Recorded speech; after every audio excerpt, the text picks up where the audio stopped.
سامعین محترم، اہل یہود کو یہ خبر تھی کہ آنے والا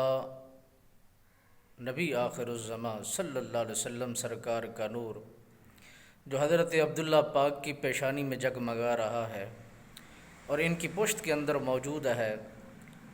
حضور نبی آخر الزماں صلی اللہ علیہ وسلم سرکار کے والد گرامی کو قتل کرنے کے منصوبے بنائے گئے۔ کئی طرح کے اس طرح کے واقعے متوقع ہوئے اور اس طرح کے معاملات درپیش ہوئے۔ حضرت عبداللہ پاک فرماتے ہیں کہ کئی مرتبہ اہل یہود نے مجھ پر وار کرنے کی کوشش کی ہے، مگر خدا کی فتح و نصرت میرے ساتھ تھی ہمیشہ، اور میں ان کے وار سے، ان کے منصوبہ بندی سے میں بچ جایا کرتا تھا۔ الغرض کہ اہل یہود یہ بھی سمجھتے تھے کہ آنے والا نبی آخر الزماں ہے، وہ نور علی نور ہے، یہ بات اٹل ہے، مگر اہل یہود نے حضرت عبداللہ کا بالکل سامنا کر کے انہوں نے ان پر اس طرح کا جال بچھا دیا کہ جب حضرت عبداللہ پاک ان کے شکنجے کے اندر، ان کے جال کے اندر آ پہنچتے ہیں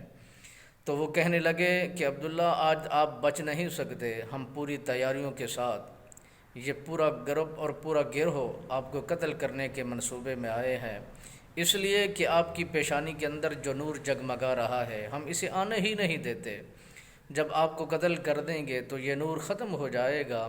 یہ چیزیں ساری ختم ہو جائیں گی۔ حضرت عبداللہ پاک ان کی ان باتوں کو سن کر مسکرائے اور وہ کہنے لگے کہ لوگ موت کو سن کر پریشان ہوتے ہیں، غم میں نڈھال ہوتے ہیں، آپ پریشان ہو رہے ہیں اور اس بات پر مسکرا رہے ہیں۔ حضرت عبداللہ پاک فرماتے ہیں میں اس بات پر مسکرا نہیں رہا کہ موت آنے والی ہے، میں تو اس بات پر مسکرا رہا ہوں تم کتنا بد نصیب ہو، کتنا بے وقوف ہو،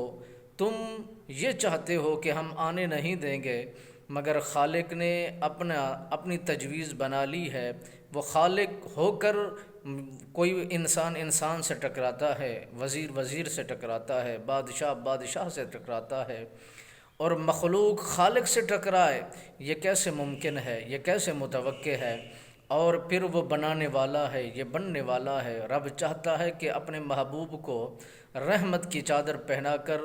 دنیا کے اندر بھیجوں، تم چاہتے ہو کہ ہم آنے نہیں دیں گے، وہ قادر ہے، اور پھر وہ کائنات کے اندر بھیجنا چاہتا ہے، تم اس کے اندر رکاوٹ بننا چاہتے ہو۔ کتنا بدنصیب اور بے وقوف تم موجود ہو، اور تمہارے اندر یہ سلیقہ نہیں ہے، سمجھ بوجھ نہیں ہے۔